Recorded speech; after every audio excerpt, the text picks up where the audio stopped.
Coming up, breaking news out of China today. The country's ruling Communist Party announcing plans to hold a key gathering in October. If only Kyle Bass was here. Meantime, U.S.-China tensions grow amid the debate over Taiwan. A live report from Beijing is next. And he's here, Kyle Bass, what he makes of it all. And got some Twitter comments, too. Not for tweeting, but about Twitter. Squawk Box will be right back.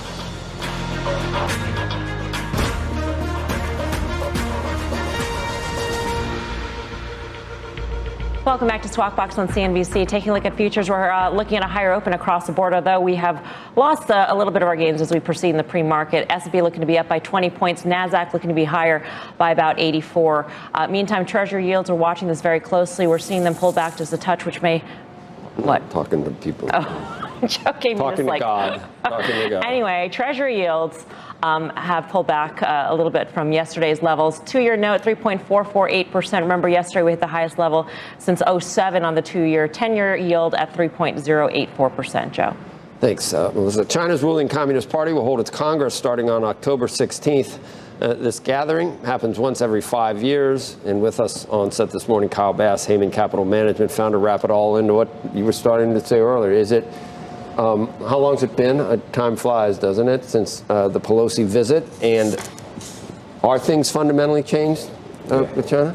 I mean, I think it's clear that we're in a new era with China. I think that what's happening in Taiwan, China just uses Pelosi's visit as a reason to ratchet. All they've been ratcheting in one way, in one direction, and it's towards the eventual takeover of Taiwan, whether they do it peacefully or as she said in a speech, peacefully or else.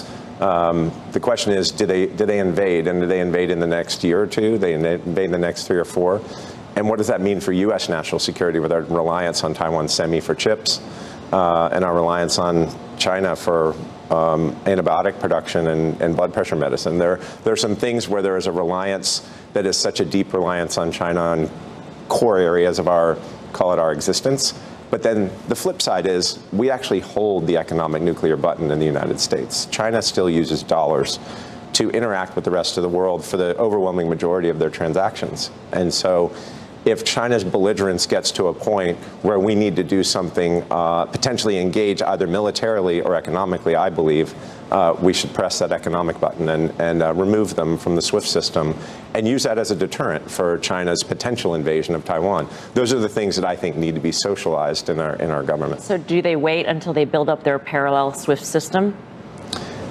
You say parallel SWIFT system. So far, it's kind of like the old axis of evil, right? You have Russia partnering with China, and you have Iran as a friend of China, and you have North Korea as a potential friend of China. Mm-hmm. If the bad guys want to go hang out on the bad block, there is not going to be enough of a, quote, SWIFT system for the bad guys to properly operate.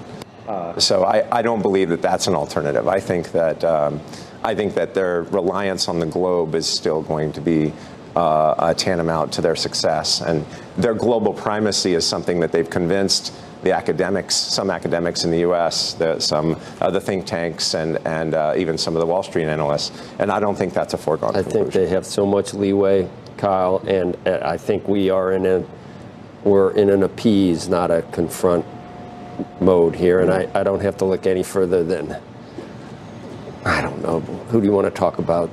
650 million basketball fans in China. I mean, what the Houston Rockets guy, what did he say? You're down in Texas. Yeah, what did he say? He said that he wanted to support democracy. God forbid. The slightest thing. That he says on Twitter, I support democracy. Right. And that's just, I don't want to pick on the NBA, but name your multinational, name us en masse as a country that needs to trade, needs those billion and how many ever consumers that you want to count that we need. So what kind of power do we really have? We don't have any. Churchill said going into World War II, he's famous for his comments from, call it 1930 to 1935, and being the only one in the UK Parliament saying, does anyone see what's going on here? Germany is looking to basically come to an equal number of planes and ships, and they're not supposed to be doing this, and we're funding them. And is anyone paying attention? Yeah. And at some point in time, they had to pay attention to what was going on with Hitler. And that appeasement if I'm rereading this book, Churchill wrote a series of 6 books. One is called The Gathering Storm. It's the first one.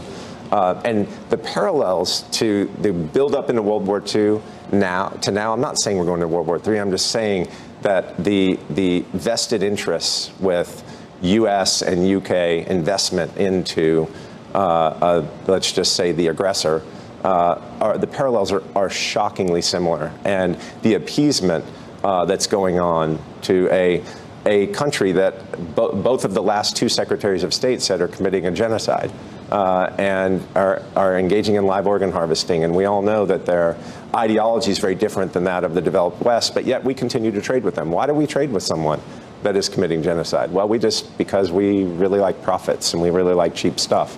But at some point in time, if it were a smaller country, we would already have stopped trading with them.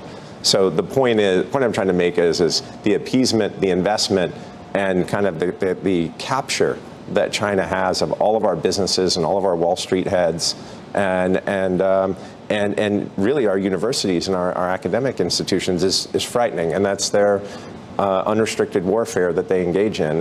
And the good news is they're not polling so well in the States anymore. Mm-hmm. You know, there used to be a very, very high favorability rating. It's very low now. They're polling around with Congress people and journalists, right? Yeah. So they're in a new place. You asked if we were in a new place. We're in a new place. So, in terms of an invasion, though, you say that we have the nuclear button.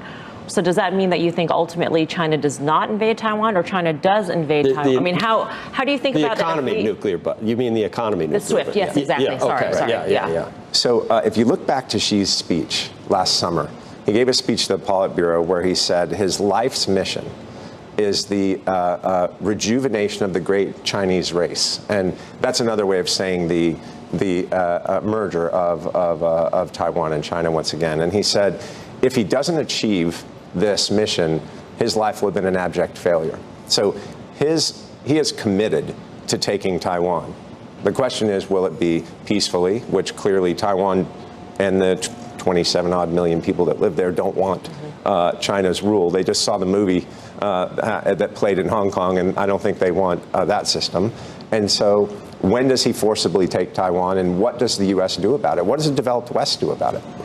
Well, some would say that Russia's invasion of Ukraine, that was sort of an important test of what U.S. response would be in this scenario. And in fact, after Russia invaded Ukraine, there were a lot of people saying, oh, you know what could be next is China's invasion of Taiwan. Mm-hmm. So do you see that as some sort of a playbook? I mean, I think the pattern is set. If you go back to that February 4th press release that Putin and Xi did together, right? 20 days before Putin's invasion, Putin endorsed the reacquisition of the Taiwanese separatists, and you had Xi say we endorse your reacquisition of the Ukraine and the recomposition of Mother Russia. So they gave you their playbook 20 days before it happened, and if you listen to his speeches to his people and to the Politburo, he tells you what he's going to do. The question is when.